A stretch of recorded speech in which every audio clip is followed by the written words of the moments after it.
Olá, sejam muito bem-vindos. Já pensaram na quantidade de vezes que usamos números no nosso dia a dia? A verdade é que eles estão por todo o lado, seja para ver as horas, para fazer compras ou simplesmente para contar uma história. E em português, os números têm as suas próprias regras, os seus segredos. Nesta nossa conversa, vamos mergulhar a fundo e desvendar tudo, desde o mais básico até aqueles pormenores que fazem mesmo toda a diferença. O objetivo? Que no final, qualquer pessoa se sinta totalmente à vontade a usar os números em português. Ora bem, o nosso roteiro está traçado. Vamos começar, claro, pela base de tudo, os números cardinais. Depois, vamos entrar numa das partes mais interessantes e diria mais distintivas do português, que é a gramática de género aplicada aos números. A seguir, aprendemos a pôr tudo em ordem, com os ordinais, vemos como é que isto tudo se aplica em situações reais do cotidiano e, para fechar com chave de ouro, vamos descobrir algumas daquelas peculiaridades que tornam a língua portuguesa tão única. Está tudo a postos? Vamos a isso! E começamos pela primeira secção, os essenciais cardinais. É mesmo aqui que tudo começa. Pensem nos números cardinais como se fossem os tijolos de uma construção. São eles que usamos para contar absolutamente tudo, desde uma maçã a 200 pessoas. Se esta base ficar bem sólida, acreditem, todo o resto se torna incrivelmente mais simples. É sem dúvida o passo mais crucial de toda esta nossa jornada. A pronúncia é absolutamente chave, por isso vamos com muita calma, um número de cada vez. Começamos pelo 0, simples. Depois, 1. Atenção a este som nasal no final. 1. É um som que vibra no nariz. A seguir temos 2. Em grande parte de Portugal, o S final soa quase como um X, por isso ouvimos 2. O mesmo fenómeno acontece com o 3, que soa 3. Depois temos o 4, 5 e o 6, que também apanha este som chiado, 6. Continuamos com 7, 8, 9 e finalmente 10. Vale mesmo a pena repetir estes sons em voz alta várias vezes porque eles são, como disse, a fundação de tudo o que vem a seguir. Muito bem, vamos avançar. Os números de 11 a 19 são um grupo um pouco especial.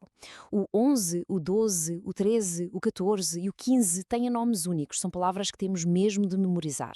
Mas, a partir do 16, a lógica começa a aparecer. Reparem, 10 a 6 é literalmente 10 e 6 dito de uma forma rápida. O mesmo para 17, 18 e 19. É também interessante notar as pequenas diferenças na escrita entre o português de Portugal e o do Brasil para o 16, o 17 e o 19, embora o som seja muito, muito parecido. E quando chegamos ao 20, bem, a partir daqui tudo fica muito mais previsível e lógico. E aqui está a prova da simplicidade que vos falei. A partir do 21, a construção dos números segue uma fórmula super lógica e consistente, quase matemática. É só pegar na dezena, seja 20, 30, 40, 50 e por aí fora, juntar a palavrinha e depois adicionar a unidade. 21, 22, 23. Por exemplo, o 35 torna-se 35. O número 87 é 87. Assim que as dezenas estiverem memorizadas, é possível formar qualquer número até ao 99 sem a menor dificuldade. É um sistema muito elegante. Passamos à secção 2, gramática e género. Ora, agora que já sabemos contar, vamos mergulhar numa das características mais importantes e fascinantes do português, algo que, por exemplo, não existe em inglês, a concordância de género. O que é que isto quer dizer?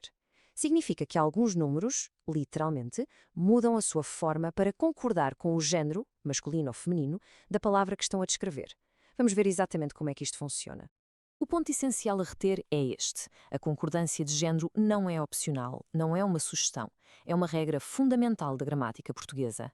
O número tem de, por assim dizer, espelhar o género da palavra que vem a seguir. E como esta regra se aplica a alguns dos números mais usados no dia-a-dia, acertar nisto é um passo de gigante para soar muito mais natural e correto a falar português. Vamos olhar para estes exemplos concretos que tornam tudo perfeitamente claro. A palavra carro é uma palavra masculina, por isso dizemos um carro e dois carros. Simples, mas a palavra bicicleta é uma palavra feminina e aqui é que a magia acontece. Reparem como o número muda. Já não dizemos um bicicleta, mas sim uma bicicleta. E não dizemos dois bicicletas, mas sim duas bicicletas. A mudança de um para uma e de dois para duas é absolutamente obrigatória para a frase estar gramaticalmente correta. E atenção, esta regra do género não se limita apenas ao 1 e ao 2. Ela volta a aparecer, e em grande, quando chegamos às centenas. A partir do número 200, a terminação da palavra tem de concordar com o género do substantivo. O final muda de os para as. Assim, temos 200 carros, no masculino, e 200 bicicletas, no feminino. O padrão repete-se para 300 livros e 300 casas, e continua para 400, 400, 500, 500 e por aí adiante. Dominar este pormenor é o que realmente começa a demonstrar fluência na língua. E entramos na nossa terceira secção, a ordem com ordinais. Já sabemos contar, agora vamos aprender a ordenar. Os números ordinais servem precisamente para isso, para indicar uma posição, uma classificação ou uma sequência. Pensem, por exemplo, no pódio de uma corrida. Primeiro, segundo e terceiro lugar, ou nos andares de um prédio.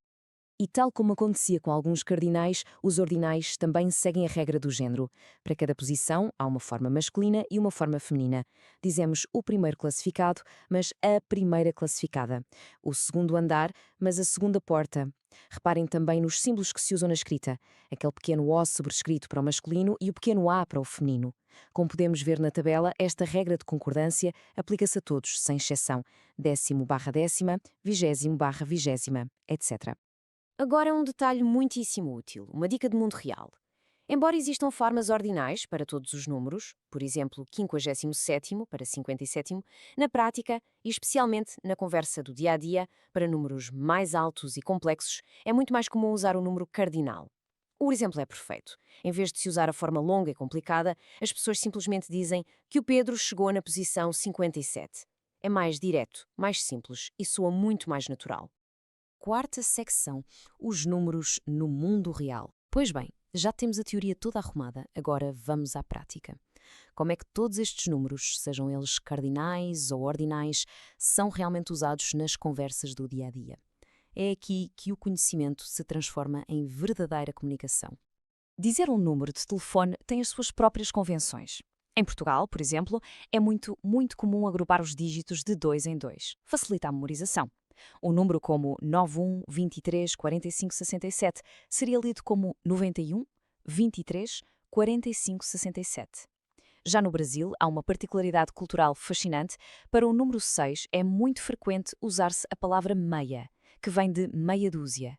É um pequeno detalhe, mas que faz toda a diferença para se ser compreendido corretamente em cada país. Nas datas, o ponto mais importante a reter é a exceção à regra. O formato padrão é dia, mês e ano, e usam-se sempre os números cardinais, 2 de maio, 25 de junho.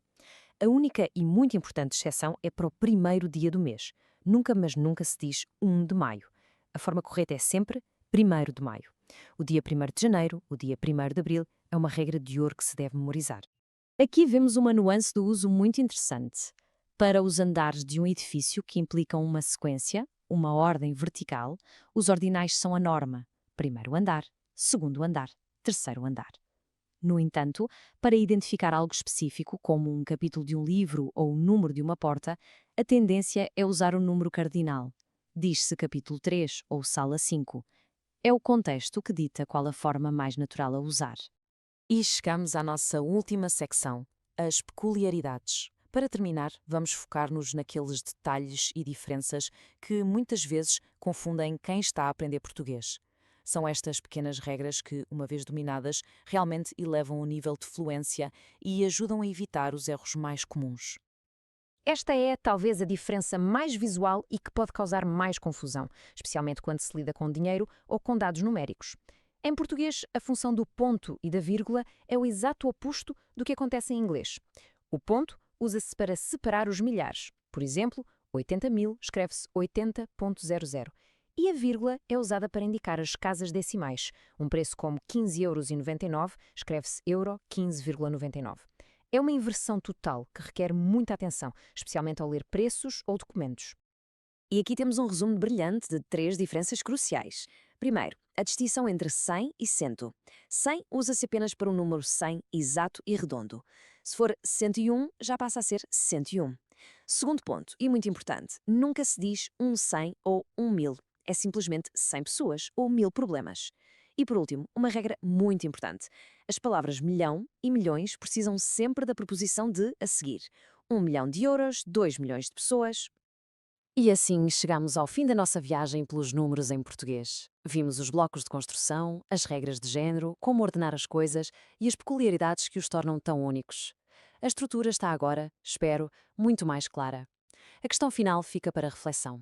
Qual será o primeiro número a ser usado numa conversa real? Talvez a pedir um café, a dizer a idade, a marcar um encontro? A prática, como em tudo, é o próximo e mais importante passo. You are doing great. Don't stop. Subscribe and watch the next video.